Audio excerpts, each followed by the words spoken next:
Hey, welcome back to Milton Daily Homes. Chuck here. We get a list of 13 properties, and I hope you had a great time watching the Super Bowl. I played linebacker for a number of years, so to see that kind of defensive performance by the Seahawks, I thought was amazing. Bruno Mars is absolutely out of control, amazing. And anyway, so funny enough, the timing of this, a former NFL player built this beautiful custom home, and it's one of the nicest homes I've ever seen. And it's a real sort of man cave house. We're going to profile that today because the person who bought it, I think like last year, and now they're reselling it really for about the same price as they paid. So stay tuned for that. It is an incredible property. We're going to start off with some that are a lot smaller than that. This one on Herman is 1275 square feet. It's a Bolton model. If you could punch any holes in this one, you could say that there's only one bathroom upstairs. That could be one strike against it, but it looks pretty decent. It's a little bit on the high side of what I consider to be fair for this home, at least without a finished basement and so on. They have upgraded the floors on both levels. Whether or not they sell for at or above asking, I don't see it, although it could happen because there's not a lot for sale right now. But given the average or the past few sales of that model, I'd be surprised if it hit that level. Glebe is 407. It's called an Emery model. This one is about 150 square feet larger than the previous. It has a second full bathroom upstairs. Again, upgraded floors on the main level, but not upstairs. California shutters. And no fence in the backyard. So there was recently a very big sale for this model with the finished basement, sold for more than what these guys are listing for. And I don't know. It's one of those things with this one. I'm not sure if they're gonna get close to asking. Same thing. They're in range, same as the previous. I just don't know if they're gonna get right at that number. But sometimes with the townhouses, the strategy is to list a little bit higher because of that real demand and that thirst for something good. We're going to profile a semi tomorrow that we're putting out, and I think it compares very well to this. Obviously, a semi versus an inside townhouse, and they've done the granite and nice open concept kitchen, hardwood floors, similar upgrades. They've even done some stuff on the outside, like some patterned concrete side-by-side parking. So that's coming up. It's on Cooper Avenue, so wait for that. And whenever you see a date like April 14th, 2014, it's a pretty clear indicator that they bought something else. So, I mean, as agents, we have the option of being a little bit more clear about this is the date that they want and that's it. Or we could say something like 60 days or 90 days, which is a little bit more ambiguous. And the truth will come out eventually, obviously, if you're negotiating and that becomes a point of negotiating between the two parties. But do you put it out there and just kind of let people know? I tend to shy away from it. I think a more general range is probably a safer thing in that zone, at least until there's enough interest that you can start to have the conversation about it. But this would lead me to believe that as we get closer to April 14th, the motivation starts going up a bit higher. I don't think it'll last that long, though, for sure. So 811 Gleason is 425. It's a sundial home, so a little bit more long and narrow than the Mattamy layouts. Beyond that, I know what it looks like in my head. I know this model, but I can't really describe it without the pictures. So just wait for the photos there. So Mowat Lane is 449. They say it's about 2180 square feet, and I'm not sure if they're including the finished basement, which is normally done by the builder. This is a front back house, so typically you've got Main Street right behind, and then you've got this side, which is on Mowat Lane, and they've got two cars side-by-side parking here. The thing about this, I like the location because it's so close to the Center for the Arts, for the GO train.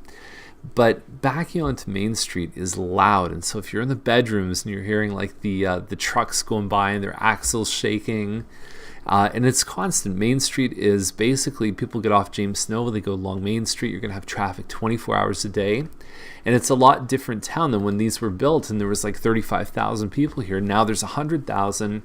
So I think it would be something I would have a tough time living in that location.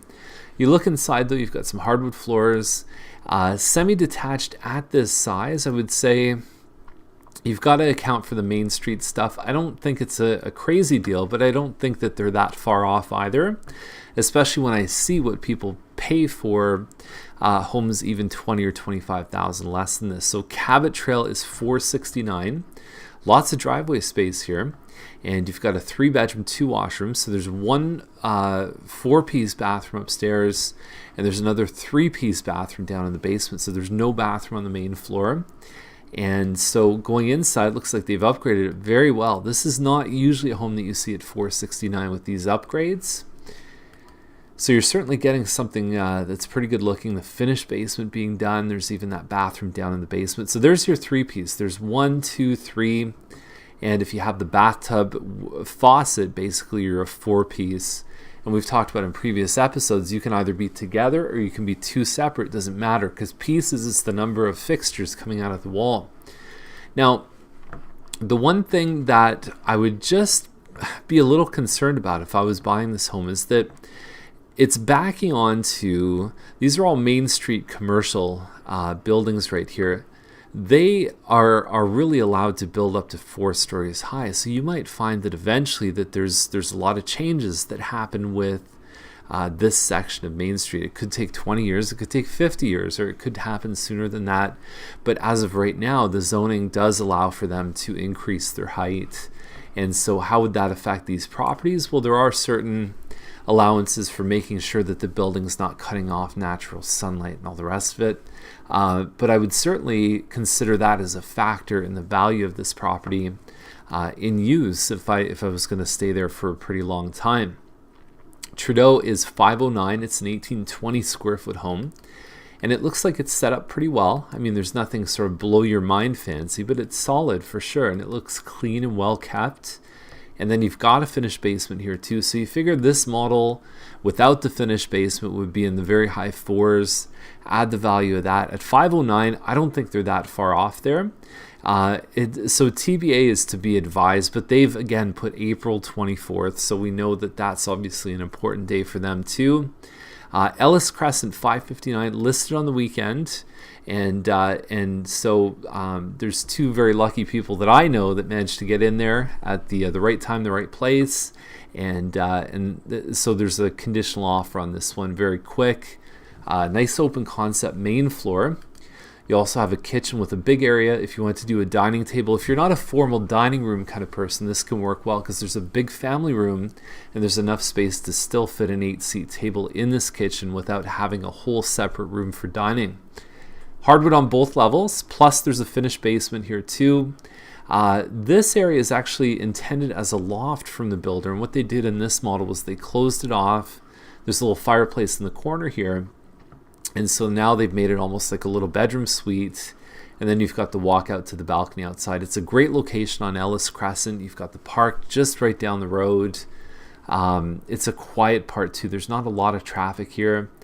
And the basement is tiled, and there's a good sized backyard too. So all that together, double garage, the double doors, everything going with this one, I think is it's a great deal at $559. So Newell is $580, and it's really not that much different than the previous one when you talk about layout. So that's the first shot. I mean, there's the whole thought process of, do you have the front shot of the house in here, or do you do something from the inside? I don't know if that's the power shot that I would put for a first impression photo. You've got your stairs obviously there, bit of a loft upstairs at the top, movable kitchen island here. And there's a couple homes today that by having a few less things on the fridge, things above here, things on the fridge, it can make a big difference to the impression. Even if you think about getting that little paper towel thing, putting it down in the cupboard, little things sometimes can make a big impact in your photos. And so this one has a dining room, and then there's also a family room, but really functionally this is just one big room with carpets. And I'd be surprised if these guys got the $580. There's no finished basement on this one. Again, April 28th. So I guess there's a lot of people moving at the end of April. So if I was in the moving business, I would certainly consider that. It's going to be a busy time. Second line is $839. It's 52 acres.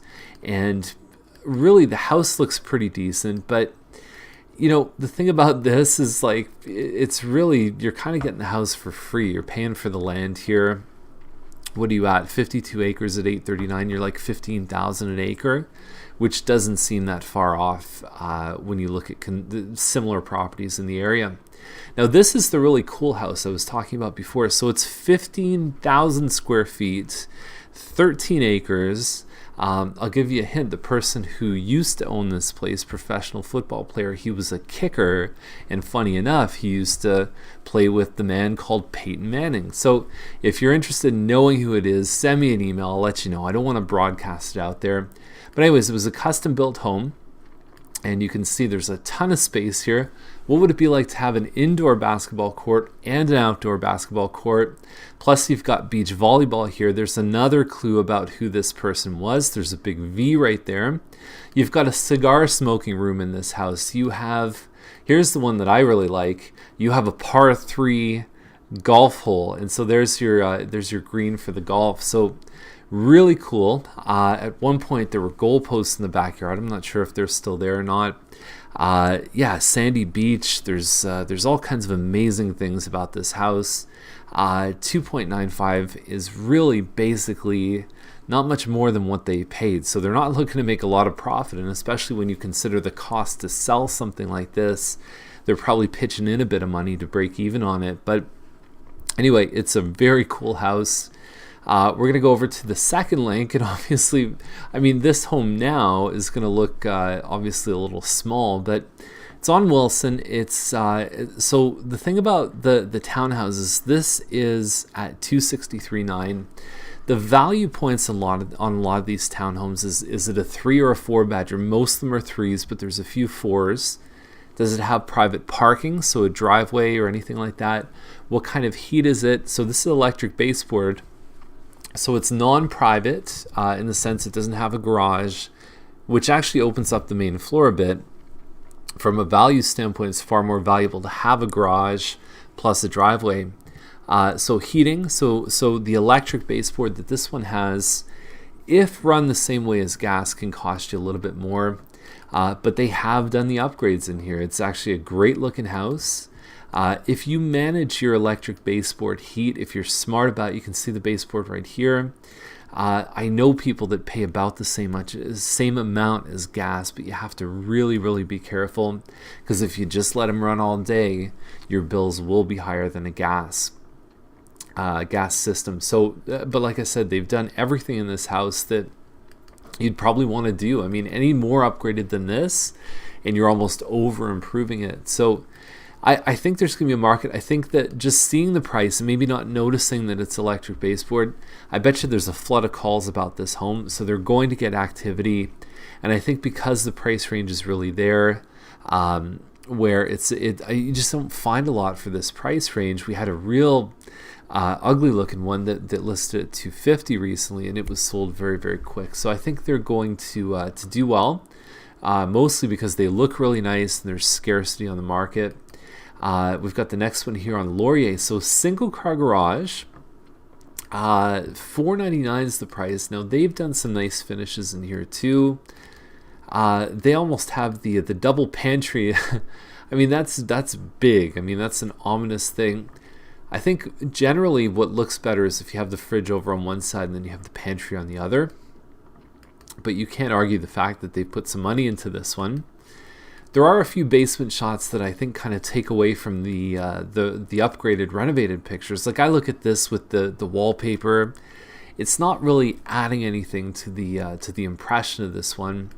And another unique feature that they have is they actually have a in-ground pool, and I think that's kind of unique too for this home. So detached single car garage on Laurier. This is a high price, but it does have some good stuff going for it. So I think this one will be, it depends on how it shows in person, but they certainly have a couple strikes against them for asking anywhere around the 500. So Minto, 544.9.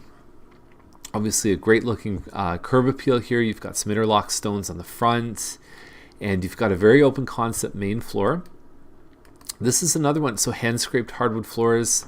Taking a few things off the fridge, I think just helps with that with that sort of clean and tidy look that you want in your photos. But they've got the dark cabinets, and they've got the iron pickets on the stairs. You can see the higher ceilings right by the entrance there. And you've got upgraded countertops in your ensuite with the double sink. And so there's a lot of good things about this home at $544,900. Anything under $550,000 with a double car garage is going to attract attention right now. And we saw the attention that happened on Ellis at $559,000 over the weekend. But again, I know some lucky people who snagged that one up fast. So that's the list for today. If you have any questions, give us a call. And again, if you want to know the secret name of the person who owns that house or did own that house at one point, I'll let you know. We'll see you tomorrow.